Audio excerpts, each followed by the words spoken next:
hour of CBS Sports HQ, a huge night in America. Decision 2025. The first college football playoff rankings will be released in the next hour, and we will have wall-to-wall coverage, including a full bracket breakdown. There's one major change in year two of the 12-team playoff. The top four seeds will get a bye into the quarterfinals. This format replaces the conference champion model that was used last year. The five highest-ranked conference champions are still guaranteed a spot in the field, maintaining access for the group of five. However, those champions will no longer receive preferential seeding. The bracket will be ordered directly from numbers 1 through 12 based on the final rankings. Tonight is the first of 6 CFP reveals, including the final rankings on December 7th. And here to break it down, CBS Sports college football insider Richard Johnson and CBS Sports HQ college football analyst and host of the Cover 3 podcast, Chip Patterson. A welcome change with the top four seeds getting a bye, and we'll be hearing a lot about the new metric, record strength. The CFP selection committee will use that to evaluate how a team performs against its schedule. The metric rewards teams for beating high-quality opponents while minimizing the penalty for losing to one. Richard, as we sit here and wait for the rankings to be revealed, what do you make of the changes in year two, and how will they be applied by the committee? Well, I think you can read it one of two ways. You can either read it as an anti-Indiana ruling from last year or a pro-Alabama ruling from last year, depending on how you see it, and obviously the SEC's intense politicking all off season. I am interested in how it directly affects Oregon, at least for the first initial rankings. I think Oregon's a great football team. Oregon does not have an awesome resume yet, and their only loss, obviously, is to that Indiana team that they lost to by 10 points at home. Obviously, they get a chance to boost that resume this weekend when they play Iowa. But in this initial rankings, I'm very interested in where the Ducks sit.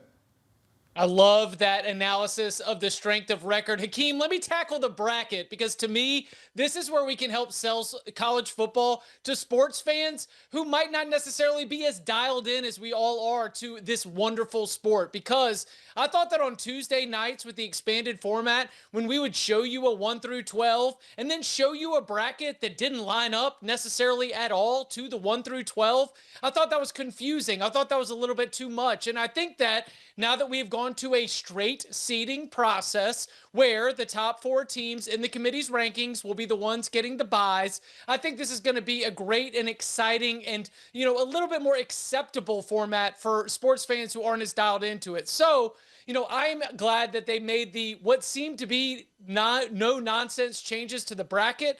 And so strength of record strength, whatever they call it, we'll see. It's in a black box, right? So we'll find out what it exactly means. But the fact that we've made these changes to the bracket, to me, makes the college football much, much better as a product. Yeah, it makes a lot of sense, Richard. I mean, top four byes, top four teams get the top four byes. It makes sense. And I will mention, Chip, because you did mention about how the fact that we're going to see teams on the rankings, and when it's revealed, we will have that group of five team, and if they are not ranked 12th, they will take that 12th seeding in the field. So that would be the only thing where last year we were like, okay, well, who's going here? We had to do the math and everything. We had to do where this team was going. That will be the only change there, Chip, is that group of five team would inherit that 12th seed. Yes, and I will say, Hakeem, will there be a team from the group of five inside the top 25? Because as I've run together my predictions for what the committee is going to do, will the committee favor a 3-loss team like Tennessee? Will the committee favor an Iowa, a Washington? Will they go all power conferences for their top 25, or will we see the Memphis Tigers? I think it's the top nominee there. But there are ways that the committee could put together a top 25 and not include a single team from the group of five conferences. So that's one of the many things I'm watching tonight with the first rankings released from the committee. I think they're going to give us one in there just so it's neat and easy. What does bother me about that, though, is that we don't get a group of five, top five, for instance. Like there's no others receiving votes in the college football playoff top 25, so we don't really get to see beyond 25. So we don't know how they have them stacked up behind, I'm presumably Memphis. If they're going to rank one of them, I presume it's going to be Memphis. Yep. Memphis out of the American Athletic, and they've got a tough game coming up against Tulane, and then we could have a showdown end of the season, as you and I talked about, against Navy. So we'll wait to get there. We will talk about the big boys at the top. There are 4 remaining undefeated teams, the reigning national champs, Ohio State, Indiana, Texas A&M, and BYU. As we wait for the reveal, we'll look back at what went down in Week 10 that will impact tonight's rankings. Ohio State took care of business against Penn State, but will the Buckeyes remain on top? That's next on CBS Sports HQ. Back here on CBS Sports HQ as the reveal has begun. Back here with Richard Johnson, Chip Patterson. Let's talk about the Week 10 games that will impact the rankings. 3 top 10 teams lost in Week 10. SMU stuns number 10 Miami 26-20 in overtime. Number 20 Texas defeats number 9 Vanderbilt 34-31. Commodore scored the final 21 points but were not able to recover the onside kick with 33 seconds remaining.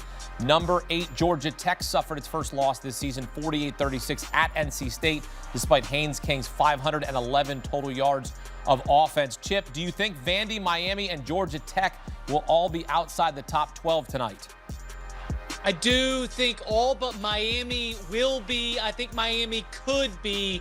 The question for the committee will be whether or not they want to use the head-to-head result in Week 1 that was Miami beating Notre Dame by 3 points as a reason to sort of hang your hat on the head-to-head results. I'm looking at Texas, Oklahoma, but I'm also looking at Miami, Notre Dame, because they say that head-to-head results will matter when you have comparable resumes. And what we've got is comparable records. Notre Dame is 6-2. Miami is 6-2. Neither of them have a laundry list of, really high-quality wins. And so, as they're judging these 6-2 teams, if they use their eyes, Notre Dame is higher. But if they use the resumes and the results, then Miami might hang on. The way that I predicted it, if they reward the head-to-head edge for the Hurricanes, I think Miami could hang on at number 10. Could be wrong there, but that's the way that I see this one. I think Georgia Tech will be outside the top 10. All right, breaking news, Chip. Miami 18, Georgia Tech 17, and Vanderbilt 16. So they are outside the top 12. And look at the reaction right here from Way Chip. outside the top. Way Get him out of there. Listen, hey, that's getting the ACC out of the paint. That is horrible news for the Atlantic Coast Conference. If there is anything that says one bid league, it's sending a Miami team that has one of the most talented rosters in the country all the way down to 18. That means they're not using eye test. That means they are all using the results alone on paper and not necessarily looking at the way the teams look like getting on the field. Chip, you want to talk one bid lead, brother? Louisville 15, Virginia 14. Y'all figure it out. You know what the committee is saying? The committee is saying, ACC, y'all figure it out. Yep. Y'all crown a champion in Charlotte, and y'all send him to the college football playoff. Wow, what disrespect for the Atlantic Coast Conference. And after everything that Jim Phillips, PhD, MD, has done for the college football playoff. I mean, surprising to say the least. Well, they were set up to be a one-bid conference last year, and that didn't happen because of the loss in that conference championship game. So, look, we're back to where we were last year, talking about the ACC being a one-bid conference, just like the Big 12. Yeah, I think it's going to be tough for the ACC to square that. It's going to be really tough coming down the stretch. You have this situation where your teams are just starting to cannibalize each other. It's going to happen in the Big 12, too. It's already happening in the Big 12. It absolutely is in a Big 12 battle this week with BYU and Texas Tech. So that's going to be a battle there. Oklahoma in at number 12. Richard, what are your thoughts on that? Look, Oklahoma kept its college football playoff hopes alive with their win against Tennessee. That was a de facto college football playoff elimination game as far as who could end up within striking distance of that top 12. A little interesting that Oklahoma ends up in the 12. Granted, they would not be in the playoff because they're going to have to put a group of 5 team in that 12 seed, but they are ranked 12th as Oklahoma. Well, I'll tell you what, the Texas win over Vanderbilt has helped them a ton. It was the Longhorns' second win this season against a top 10 team. And Chip, that was the difference here because they are in the field right now, 11th in the college football playoff rankings. Your reaction? Wow, that is a big time, I think, quality loss type result there. So this is going to be an interesting conversation because as we're looking at BYU and Texas Tech and sort of where they're positioned, all those ACC teams outside of the top 12. it is a 12-team playoff, but I think the only way that you can feel comfortable is if you are a top 10 team, because we're going to start using the CFP Selection Committee rankings as the rankings for college football. So if you are a fan of a team that hopes to get an at-large bid, the only safe spot, in my opinion, is going to be 9 or higher. So I know it's a 12-team playoff, but fans need to get ready. You need to be a top 10 team to make this field. Well, and we just found out that a 2-loss Notre Dame team is into the field. They earned their 6th straight win this past week against Boston College, dropped their first 2 games of the season to ranked opponents. I mean, those games essentially coming down to the final play, losing to Miami and Texas A&M. So they clearly look at Notre Dame as catching steam here, Richard, as the season has gone on. Well, we knew that Notre Dame was going to have to win out. We know Notre Dame has to win out to be in the dance. Those are 2 good losses, if you want to call it that. They took them in a row at the beginning of the season.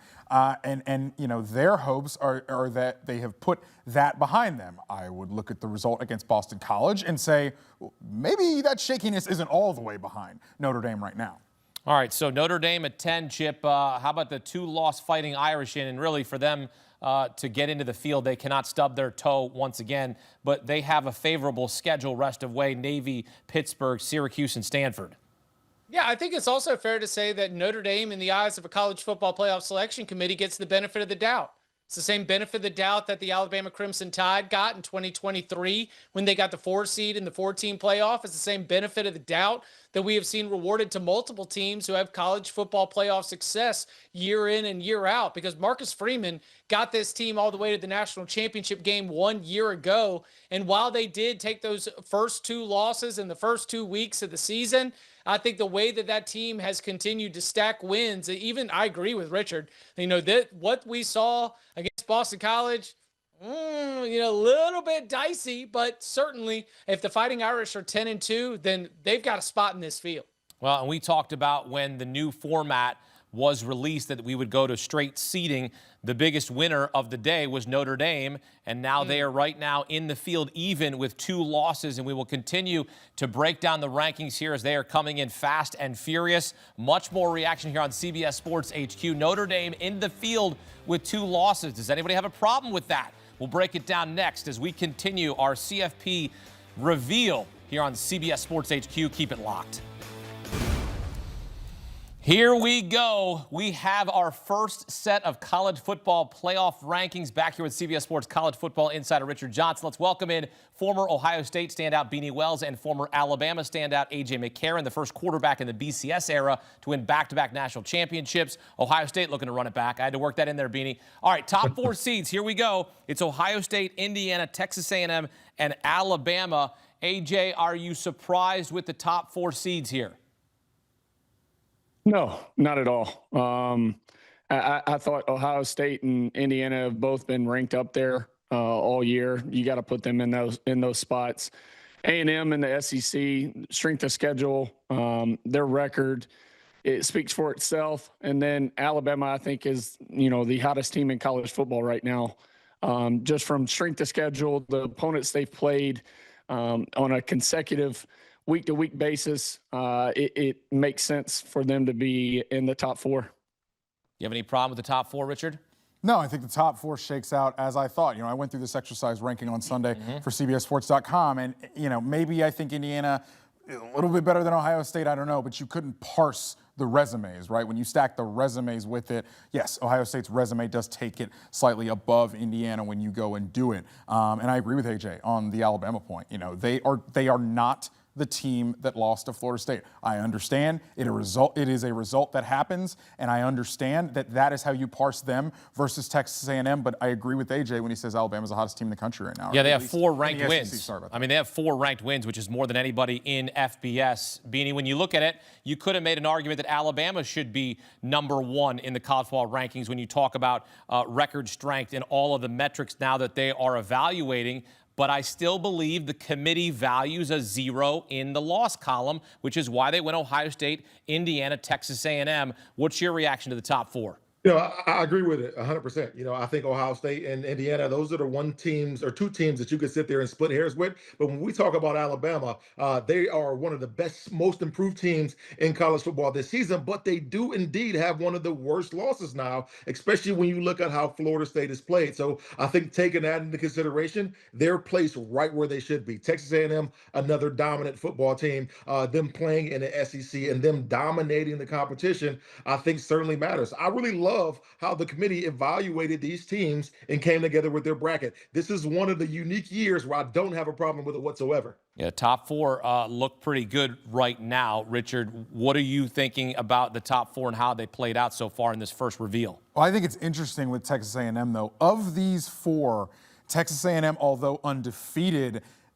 especially with the SEC teams are concerned, Texas A&M's strength of schedule is a little, now it's undefeated. And your point about having a 0 in the loss column is massive, and that is helping A&M as well it should. But if they are to take a loss coming home, I'm very interested in where they would shake out, because their strength of schedule, it's going to be in the teens. It's not going to be the strength of schedule that an Alabama has, for instance. Yeah, and let's talk about their schedule. They have Missouri coming up on the road, which is always a tough place to play. And then they've got Texas to end the regular season. So this could look a lot different come 4 weeks here when we have another release. Yeah, they're playing great ball right now, obviously, but Texas looks like they are starting to figure some things out. They're going to go to Austin Black Friday night, and it's going to be a powder keg.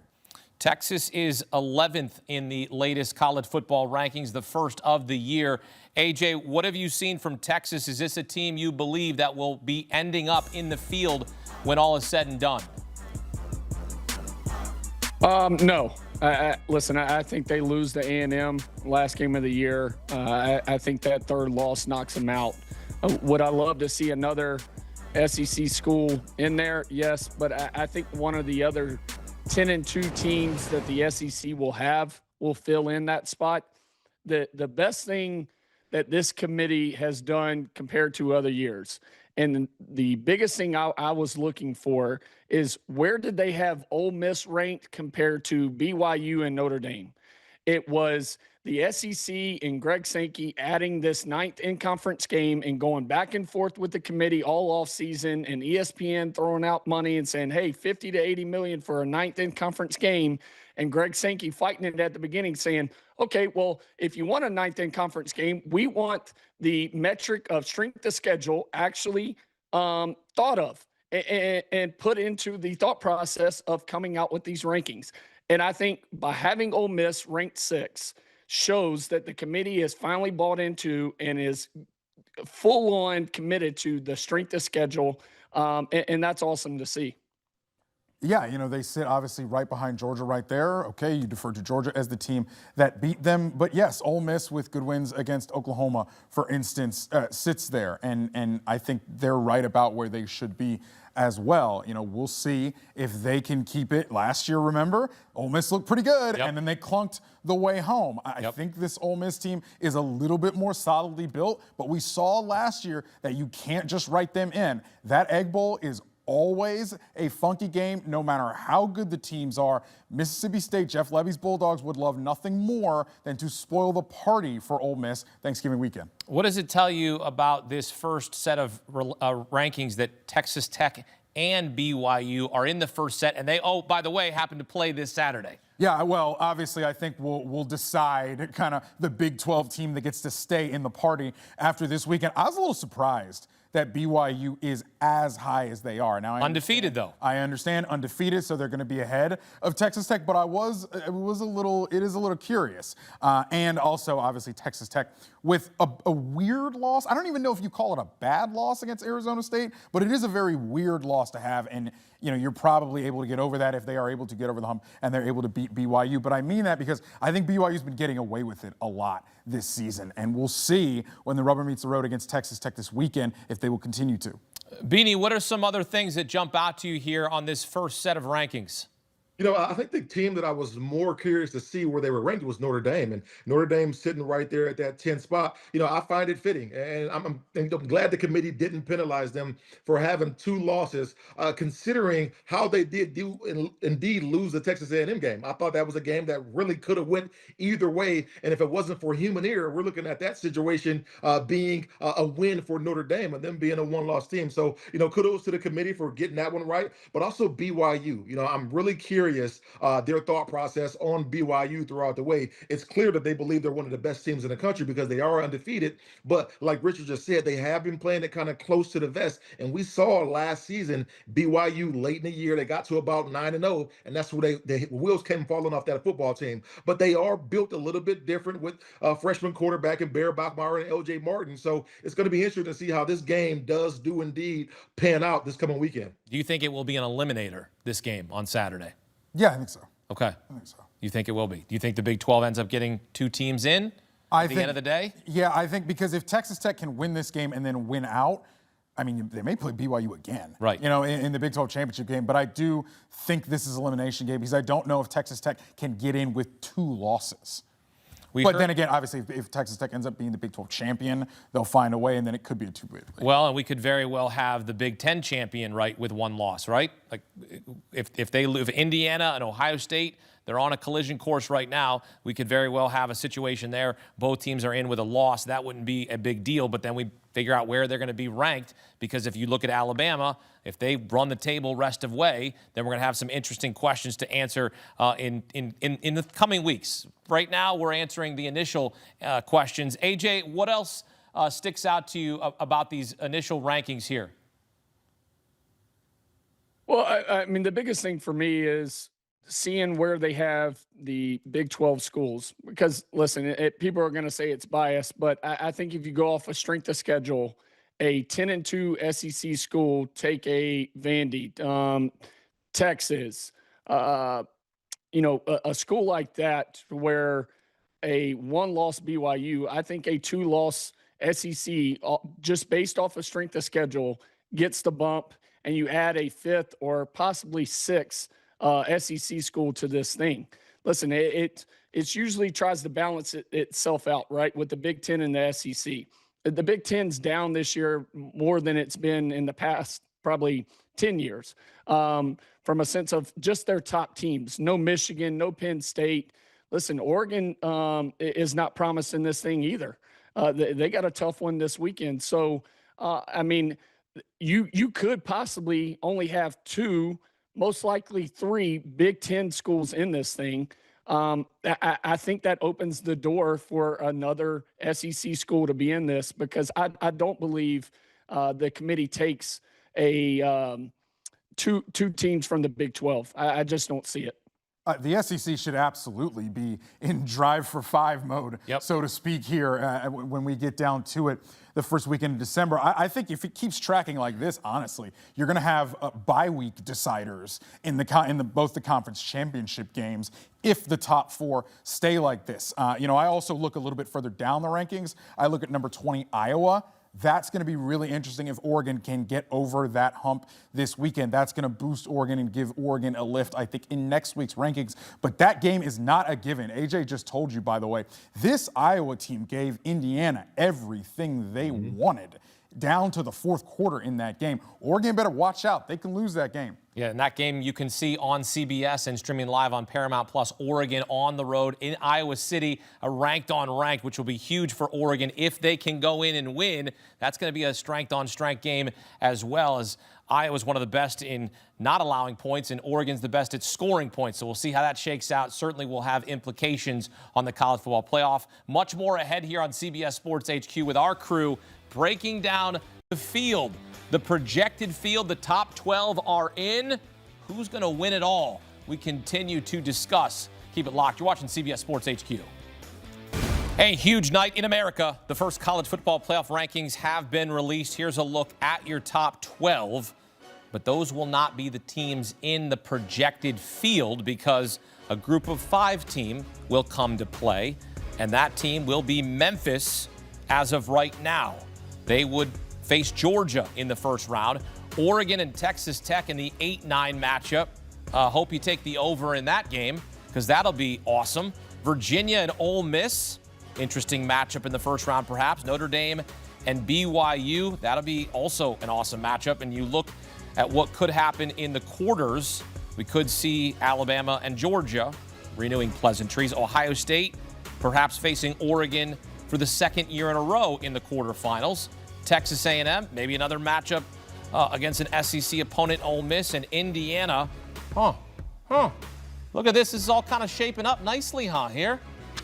Indiana Notre Dame met in the first round last year. Could they meet in the second round or the quarterfinals, if you will, this year?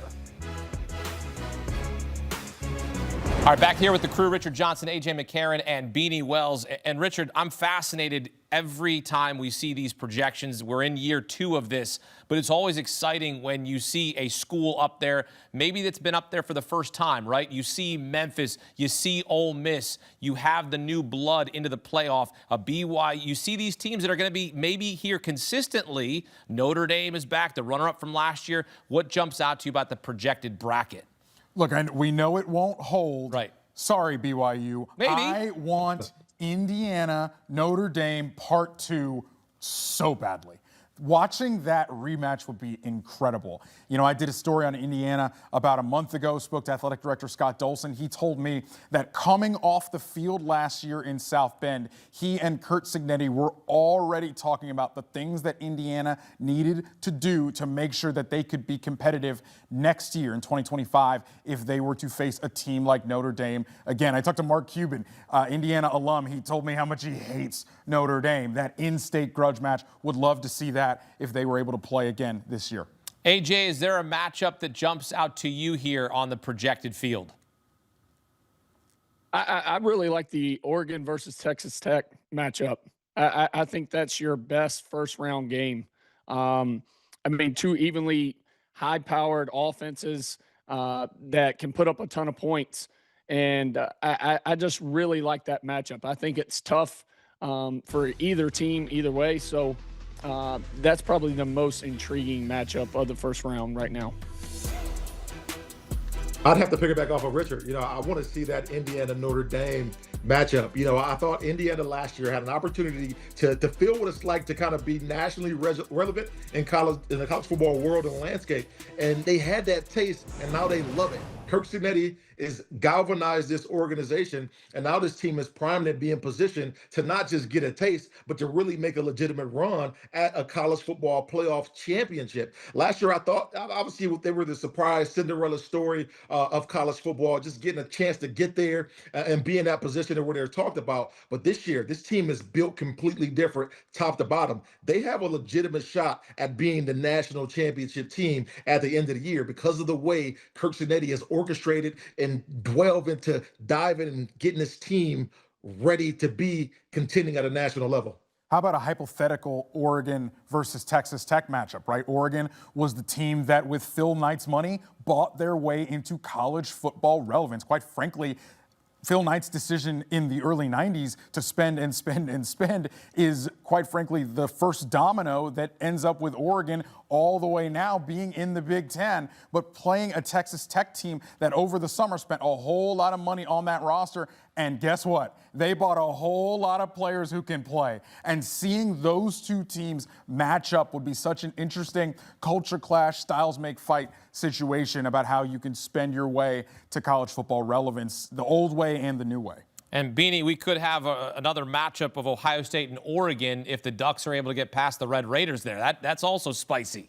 Oh, no question about it. And we know how Dan Lanning is when, his back is against the wall and he's already, faced the adversity of going out and being dominated versus Ohio State last season, wanting to get another opportunity to kind of be in that Ali Frazier type atmosphere. I think that would make for an incredible football game. Oregon, we know, is a team that can score with the best of them. And then we know Ohio State, that mammoth of a defense that they have. If they continue this trend, that's a matchup that I most certainly have circled.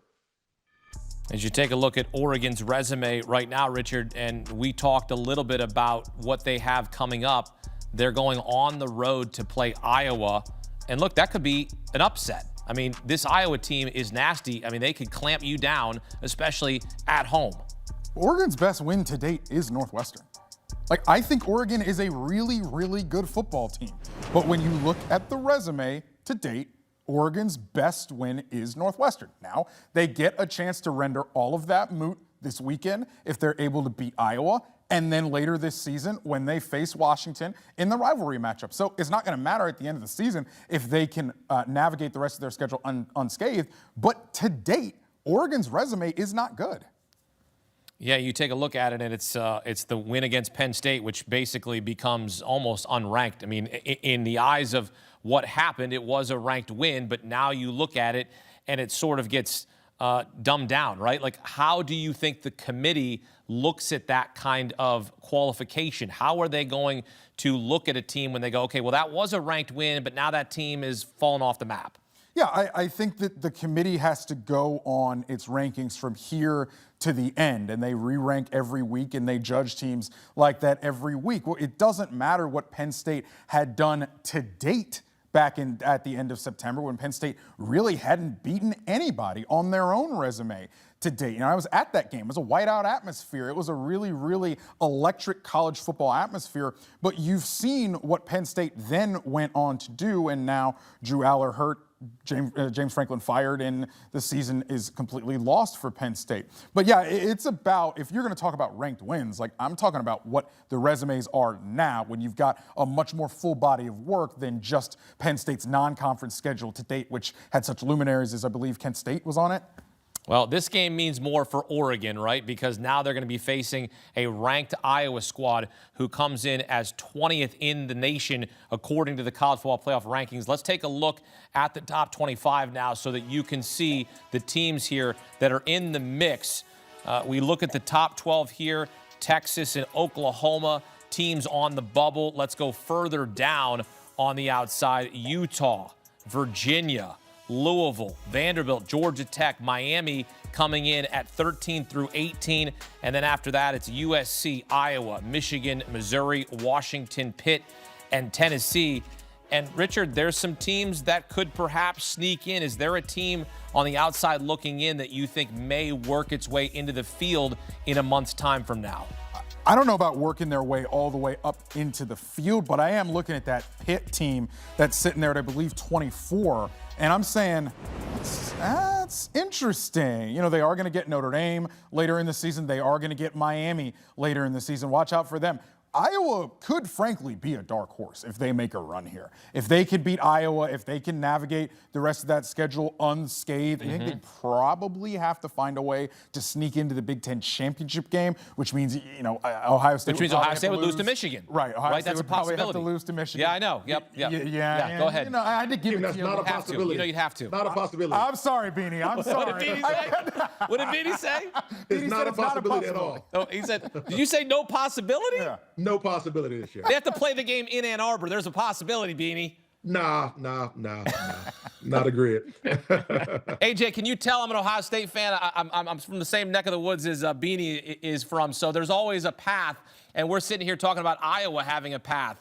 What do you think of that? Because it's certainly a team that's on the outside. Some people might think that they're underrated.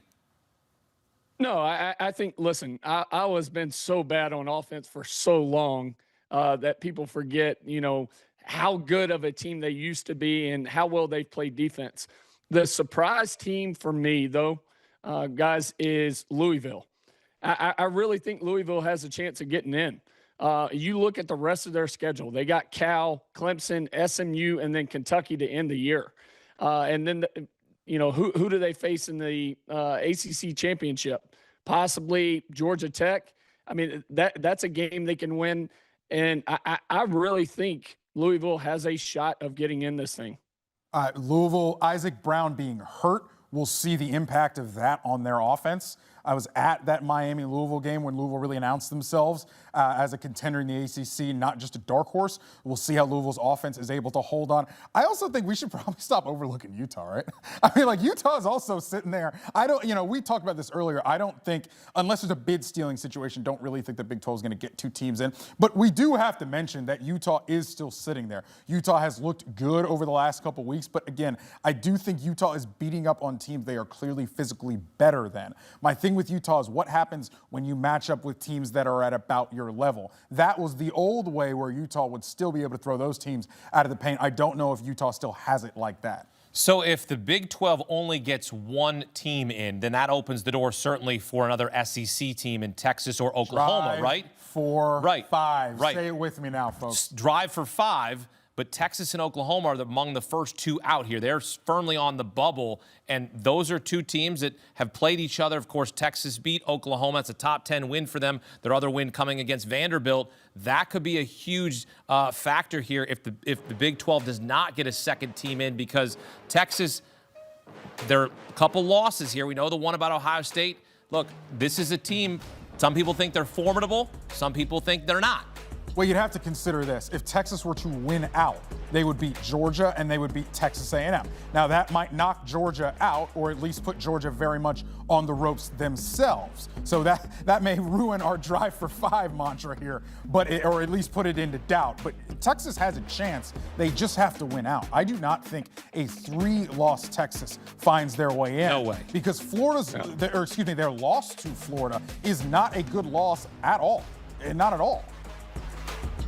How about Vanderbilt? Vanderbilt's a team that I'm really interested in seeing because in the SEC, we all know there's going to be so much carnage down the stretch with these teams that beat themselves up and beat themselves out of a position. But Vanderbilt, in my opinion, could be a team sitting right there that could legitimately win the rest of their football games. I know it'd be a battle, when we look at the deep end of their season, but they could legitimately win the rest of their football games. And they have the 2 losses that they do have are versus very good football teams. So I think you certainly have to consider them, and you look at what they were able to do on the offensive end and how they were able to, come back in that game last week, scoring 21 points in the 4th quarter. It's not out of the realm of possibility that they may not be the team to climb back in this thing. I love Vanderbilt. AJ, you love Vanderbilt? What do you think of their chances? Listen, Vandy or Tennessee cancel each other out Yeah. because they play each other last game of the year, right? So one of those should be 10-2. You look at Texas. If Texas beats A&M and Georgia, they're at 10-2. A&M could be at 11-1 at the end of the year. Bama, if Bama were to slip up against Oklahoma, they're now at 10-2. That means Oklahoma's at 10-2. And then you got Georgia possibly at 10-2.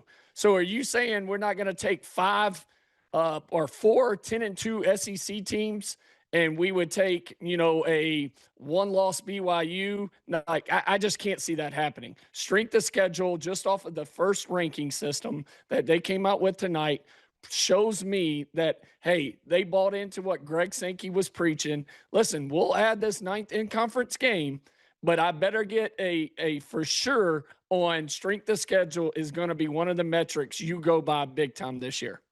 I don't think this is going to happen, but what if Alabama really stubs a toe coming home here? Like, what if they lose the Iron Bowl and don't go to the SEC championship game? I don't think that's going to happen. I think Alabama's hottest team in the SEC right now. But if they do, how far would Alabama topple? Would they fall out of this top 11, top 10 here?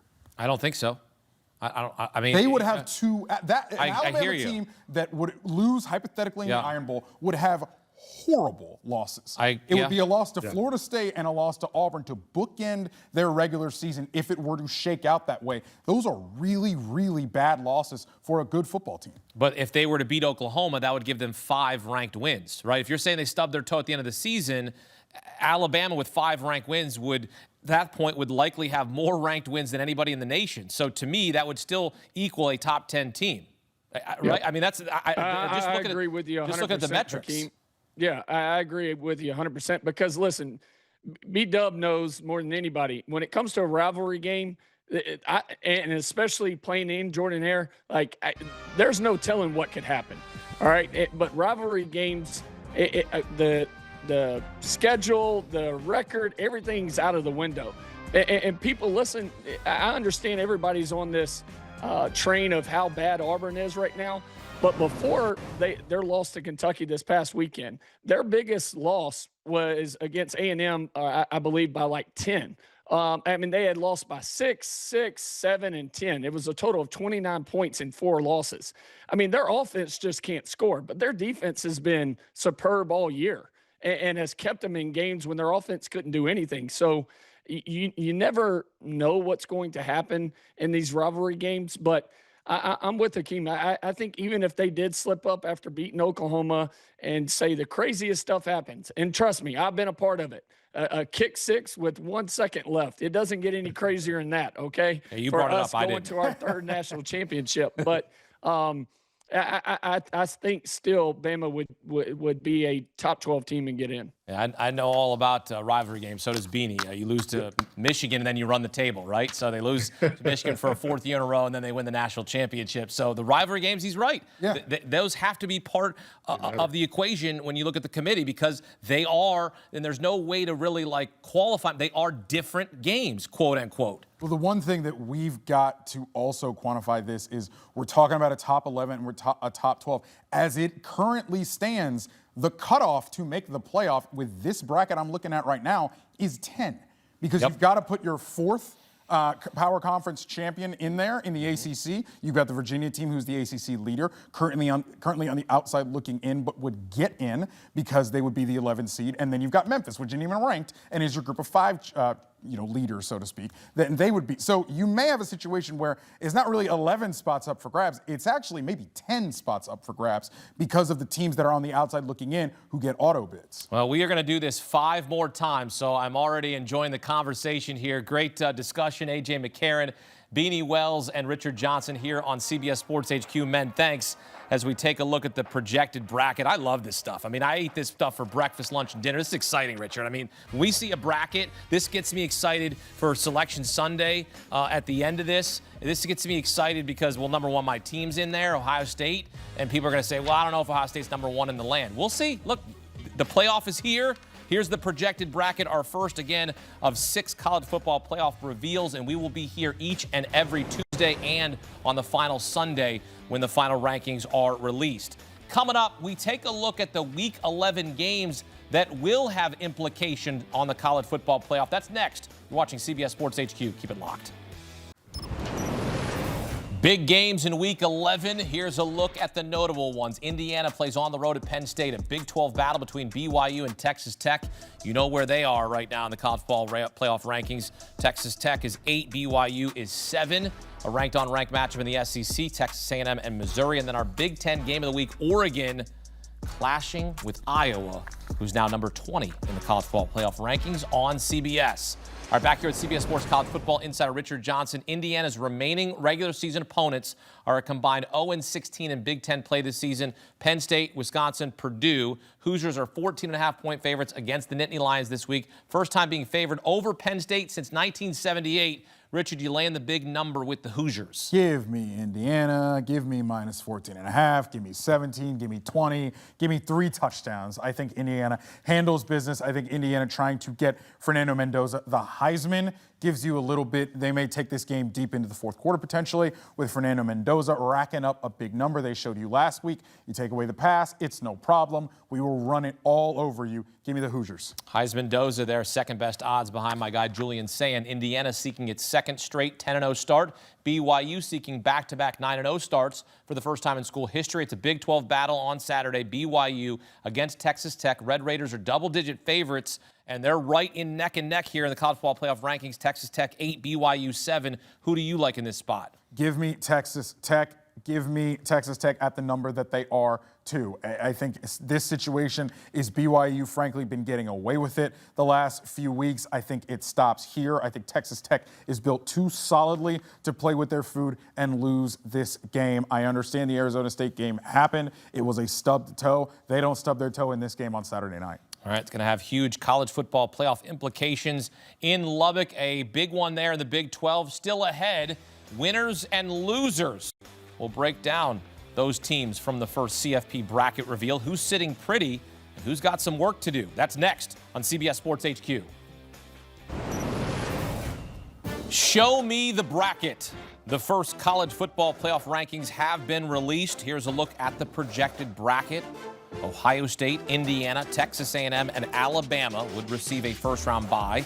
Seeds 5 through 12 will play each other in the first round. The higher-seeded teams will play host. Memphis taking on Georgia. Oregon visiting Texas Tech in a matchup that features two of the top 10 teams in terms of total yards per game. Virginia would be the projected ACC champ, taking on Ole Miss. Notre Dame clashing with BYU with a looming date against Indiana. They met last year with Notre Dame moving on, ultimately getting to the national championship and losing to Ohio State. Welcome in CBS Sports college football insider Richard Johnson, CBS Sports HQ college football analyst Brad Crawford, and two-time Super Bowl champ Bryant McFadden here to break down their winners and losers. And what a night it was. We get our first bracket reveal here, Richard. Who's your biggest winner from the first CFP rankings? I'm going to give you both sides of the Holy War rivalry. I see BYU sitting at number 7. I see Utah sitting at number 13. I think both of those teams are big winners. Kind of forgot about Utah. Kind of say, oh, well, they don't really have, a bunch of good wins. They're sort of falling off the pace. And so I kind of a little surprised to see them where they are, to be quite frank.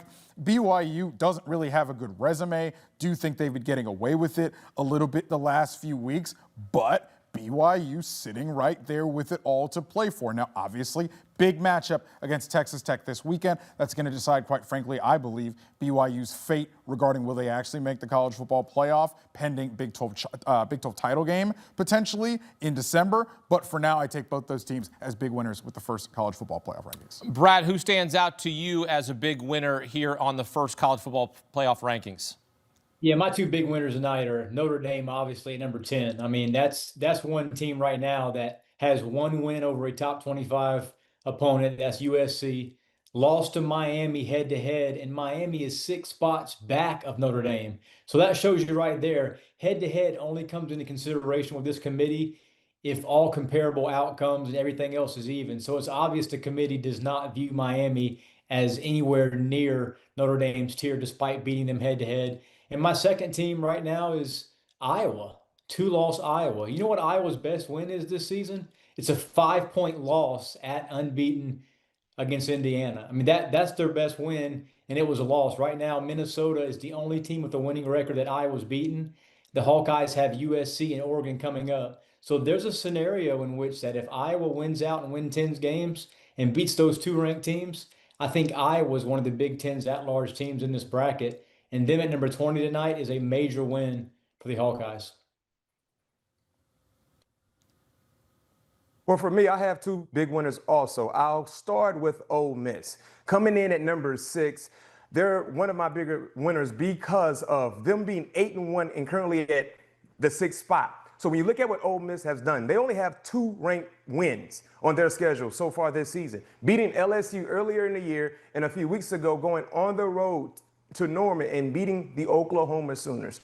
That game basically stamped their approval to be in the playoffs. Now, there's a lot of football left to be played when you look at the schedule the rest of the way for the Rebels. They got the Citadel, they got UF, and they got Mississippi State. Clearly, they will be the favorites in all 3 ball games. But because of what they did a few weeks ago, beating Oklahoma on the road, worst case scenario, guys, let's say there was a slip up in one of these 3 ball games, and they finished the season with only 2 losses. They still would get into the playoffs being currently 6, sitting at the 6th spot. So Ole Miss, they're one of my biggest winners. The second biggest winner for me is the entire conference of the Big 12. Rich, you talked about the Big 12 currently. As we see it today, they have 2 teams in the top 12. BYU at 6, BYU at 7, Texas Tech at 8. Yes, both teams, they will play each other this weekend. But regardless, when you look at both teams currently being inside the top 8, either or has room for blemish, not to mention having a Big 12 championship game. Hypothetically speaking, let's say BYU beats Texas Tech and they play against Texas Tech or Utah in the Big 12 championship game and lose.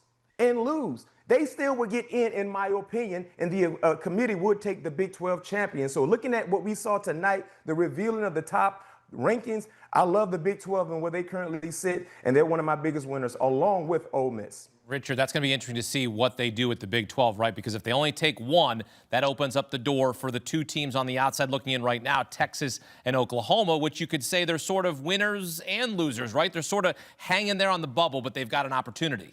Yeah, and they sit there and you consider the fact that Oklahoma's got that Bama game, for instance, later in the season to boost their resume. You look at the fact that Texas has Georgia and Alabama. Now, obviously, Texas is going to have to run the table, but if they're able to, right? If they're able to beat Georgia and Texas A&M coming down the stretch, you never know. Texas absolutely ends up in the college football playoff if they do that.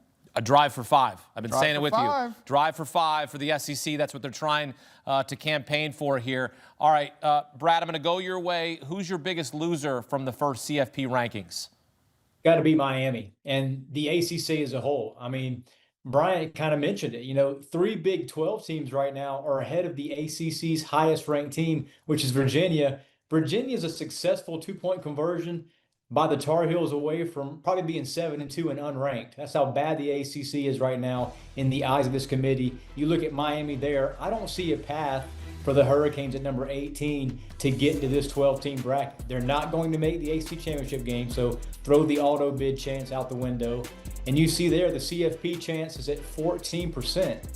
So no top 12 teams right now for the ACC. Miami was the preseason favorite to win that league along with Clemson. And man, Miami falling down that much was real bad. And then my second loser is Vanderbilt. They're outside of the top 15 right now. I think at number 16 tonight after losing that game over the weekend to Texas. Vandy has to essentially jump 4 or 5 spots. And there's only one ranked team left on the schedule to do so, and that's Tennessee at number 25. So we see right now what the committee thinks of the 6-3 Vols. I'm taking the whole ACC as my big loser, Brad, to jump off of your point. Yes, Miami's sitting there at 18, but then you've got Virginia and Louisville who are outside of the top 12, but obviously because you've got to have the 4th conference champion in, power conference champion in, the ACC leader, Virginia, would be in the hypothetical college football playoff bracket. But yes, it's just an absolute treatise on the weakness of the ACC to have all those ACC teams on the outside looking in of even the top 10 in the college football playoff initial rankings. And BMAC, you agree here with Richard that the ACC is one of your losers here from the first rankings? No question. You heard what Brad said. Their best team is at 14.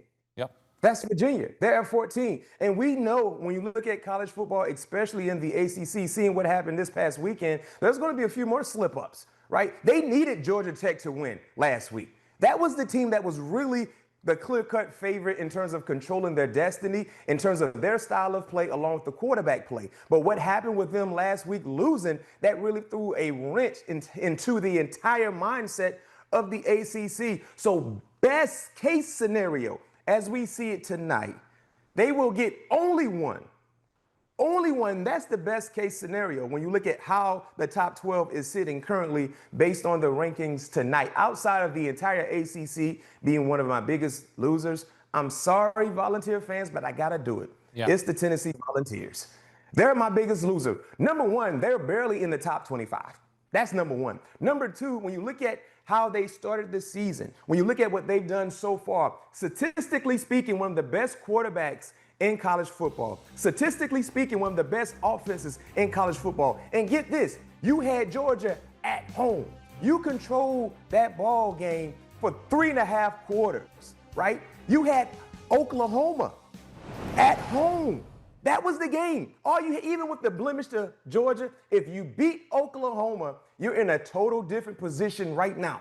But you lost to Oklahoma at home as well. So regardless of what chaos could potentially happen between now and the end of the season, Tennessee will not be anywhere. They won't be anywhere close to being in the top 12 when you look at what happened last week. Last week was a game 7 for them. They lost. They went home. They needed to win that ball game to keep their playoff hopes alive. Yeah, I mean, they already lost before the rankings even came out. I mean, 3 losses here in this CFP format with 12 teams. You're already eliminated. We're not going to see a 3-loss team in this current format until it expands. When it expands, sure, we'll see a 3-loss team. We saw South Carolina last year, right, make a run, and they were a 3-loss team. They didn't get in because this committee's not going to allow it. They would rather take a 2-loss ACC team, a 2-loss Big 12 team, than a 3-loss team anywhere else. So, to me, Tennessee was already out before the night even started, and I echoed what BMAC said. They had to win that game. They didn't against Oklahoma, and Oklahoma still has a chance to get in. Who's another big loser from this first rankings that you said, oh, that's not ideal for them? I think for now, it's Oregon. Okay. Now, Oregon gets a chance to render it all moot. They play a ranked Iowa this week. They will play Washington later coming home. They may end up in the Big Ten championship game when all is said and done. They have it all to play for. Everything is in front of them. But this resume that you're seeing right here and this ranking, number 9, is just an indictment of the Ducks' resume to date. Again, they have it all to play for. I'm not really putting much stock in that Penn State win, even though Penn State was number 3 at the time. We know what they have been since that whiteout loss. It just shows that Oregon's resume to date has not been very good. This would go a long way if they're able to go on the road to Iowa City and beat the Hawkeyes. That is going to be a massive game to watch. Richard Johnson, Brad Crawford here, and BMAC with us on CBS Sports HQ. Oregon with the 5th most points per game in FBS, 41.3. Iowa, the 4th fewest points per game allowed in FBS, 13.1. This is a classic something's got to give matchup. You can see the game on CBS, streaming live on Paramount Plus, 3:30 Eastern on Saturday. We'll have pregame and postgame coverage right here on CBS Sports HQ. And we will have continued coverage of the college football playoff each and every week here on HQ. As you take a look at our first projected bracket, a thing of beauty, the top 4, Ohio State, Indiana, Texas A&M, and Alabama, who has 4 ranked wins this season, owning the top 4 spots in the first college football playoff rankings. 11 games will be played, culminating with the national championship in Miami. Coming up, a full bracket breakdown. BMAC is back to fill out his bracket, and you have to see who he's got winning it all. That's next on CBS Sports HQ. It's year 2 of the 12-team college football playoff, and here's a look at the projected bracket based on the first set of CFP rankings. Ohio State, Indiana, Texas A&M, and Alabama would receive a first-round bye. Seeds 5 through 12 will play each other in the first round. The higher-seeded teams will play host. As you take a look at our top matchup going from top to bottom, Georgia hosting Memphis, Oregon and Texas Tech clashing in a matchup between 2 of the top offenses in the nation. Top 10 in yards per game are the Ducks and the Red Raiders. Virginia visiting Ole Miss. Notre Dame clashing with BYU in the first round. 11 games to be played, culminating with the national championship in Miami. Every Tuesday, we'll be doing a full bracket breakdown with a guest picker here on HQ.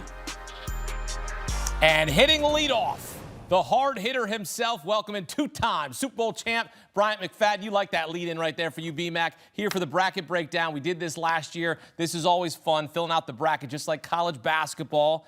We need to start thinking about quad 1, quad 2, quad 3, and quad 4 qualifications here, because then we can have a better idea of what some of these wins mean instead of just record strength, because we're still trying to understand what the committee thinks each and every week about who's where and who's going where. But we're going to have fun here because it's pretty simple. Let's start with the bracket. Let's start at the top here. Start in Athens. You and I have been there. We love going there. Georgia would host Memphis. Are the Dogs on upset alert in the classic 12-5 matchup? Well, Hakeem, before I get into the breakdown of my bracket, I got to give a small disclaimer to the fans that are watching. I know some of you guys will be cursing me out, sending me bad messages on X and on social media, and I know there will be some fans that will be applauding my mindset. Remember, this is week 1. This is the first week of the college football playoff bracket, so a lot can happen between now and championship night. But here it is, and here's how I see it. To answer your first question, Memphis, you got a 5 versus a 12. Memphis playing UGA in Athens, no question. This is a get-right moment for Kirby Smart and his Bulldogs team. I have UGA advancing to the second round.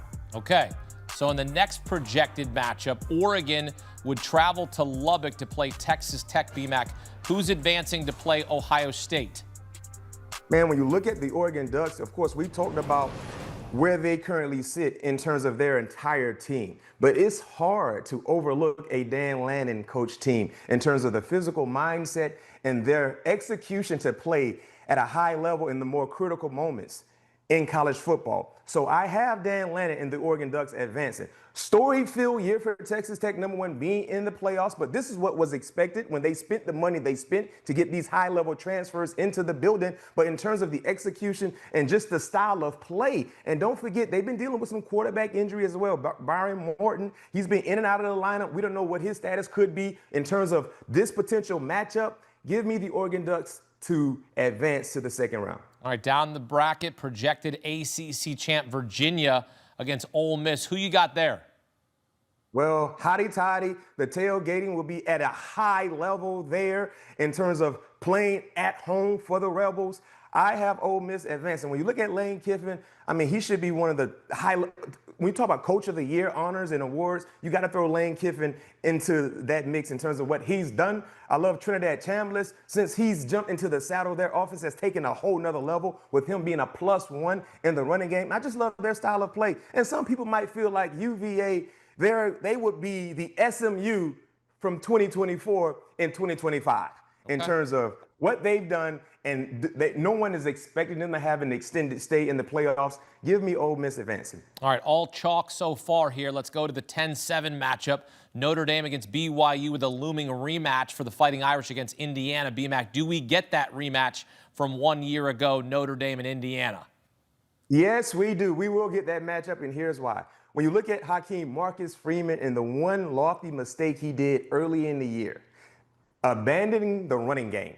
When you have two NFL pros in the backfield at any given time, you have to lean on the running game. But since those two early losses to Miami and A&M, Hakeem, you know what he's been doing? Handing off right, handing off left. Yep. And they've been excelling and making things easier for the entire offense. I expect that mindset to take place against BYU. Great year for BYU. I can't overlook what they've done. But in terms of this matchup, give me the Fighting Irish fighting on. Yeah, I'm looking forward to breaking that matchup because you got two-headed monster for Notre Dame in Jadarian Price and Jeremiah Love, and you got a two-headed monster at Indiana with Kalen Black and Roman Hemby. So we're going to be running the ball, and you saw what they did last week. All right, let's move to the quarterfinals. Georgia against Alabama, renewing pleasantries, one of the best rivalries in all of college football. Who you got here?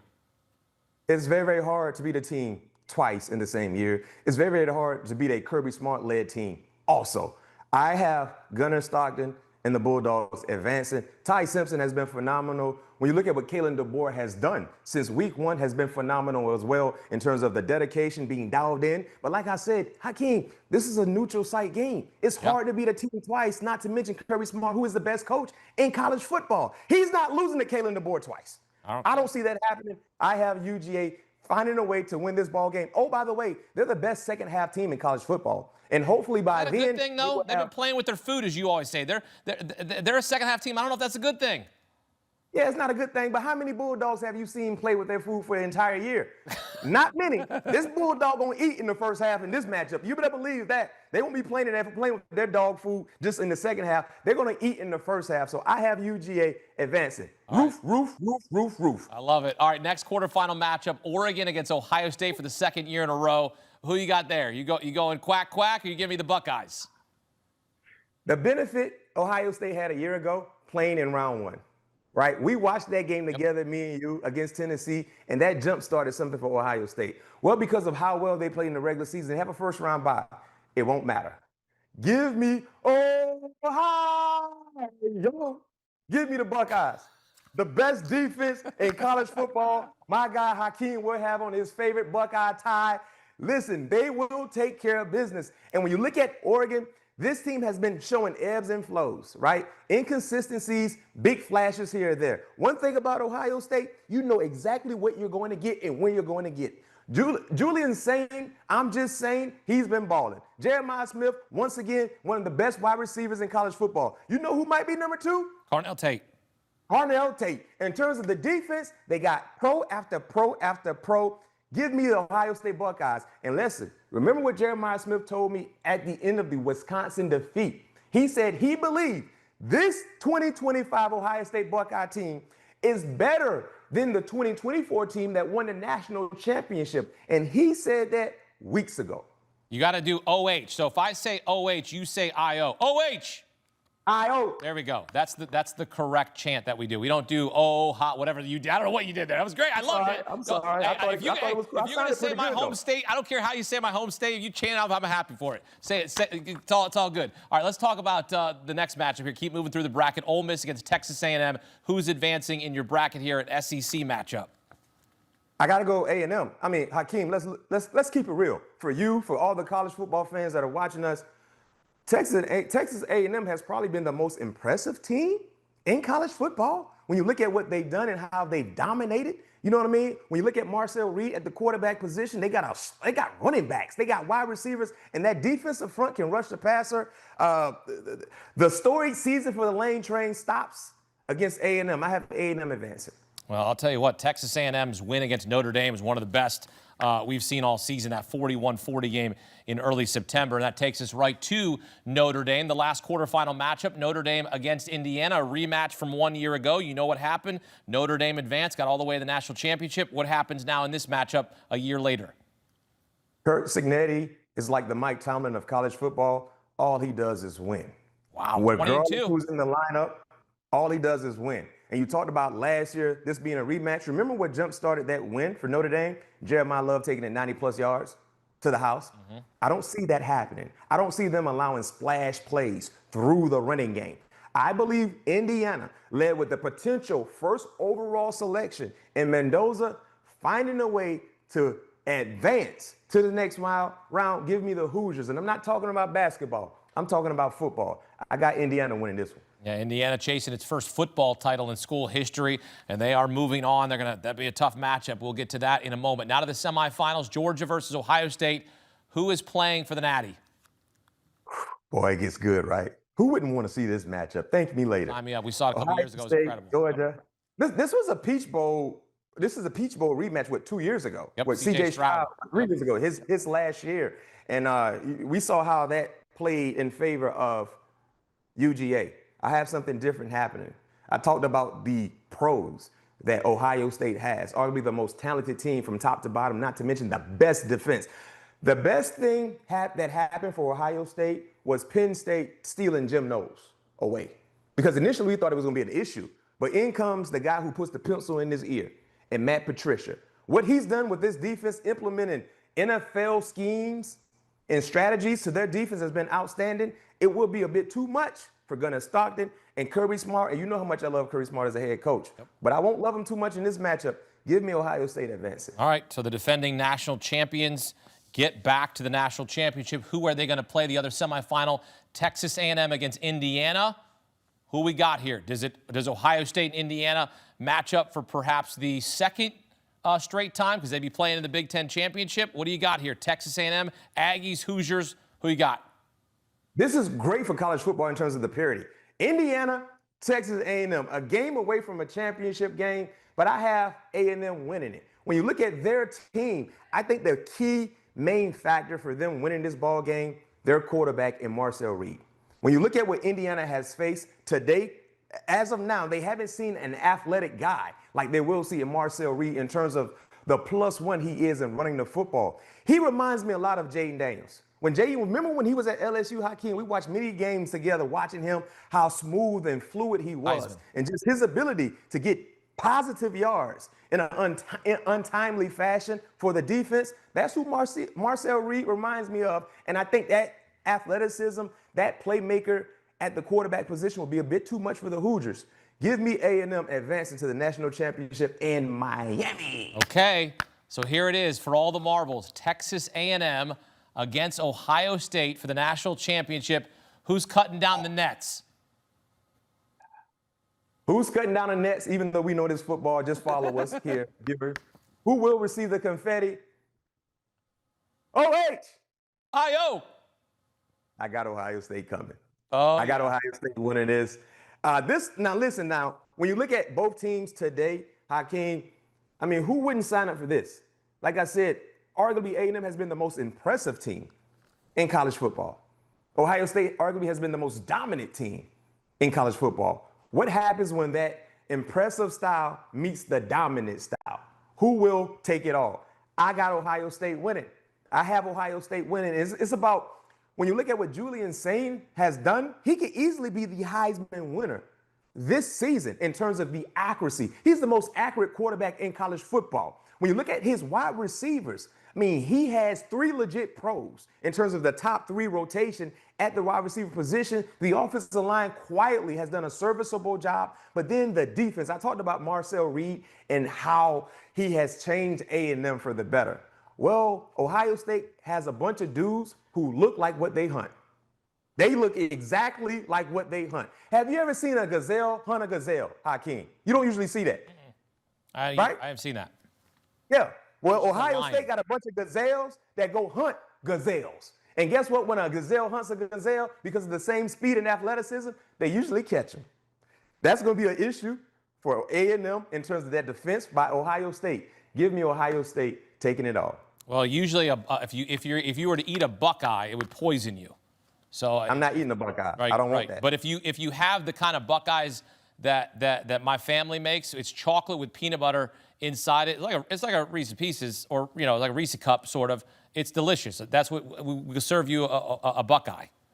It's delicious. Okay. Great dessert. And they're going to be serving. You got to bring something into the office one day. I'll try it with you. Yeah, we'll get some cookies as long as we send them to the right studio. Okay. Let's make sure we get that done. All right. We'll get the cookies. We'll get the cake. We'll get the bubbly for Ohio State. National champions once again, back-to-back champs, 10th time in school history. We'll play the music. Ohio State, national champions. We got confetti and all. So fancy. Bracket breakdown here with Bryant McFadden. B-Mac, appreciate you. I know you probably just did this just for me because I was hosting. You're probably like, let me play to the host and pick the guys. Appreciate you. Appreciate you. Appreciate you.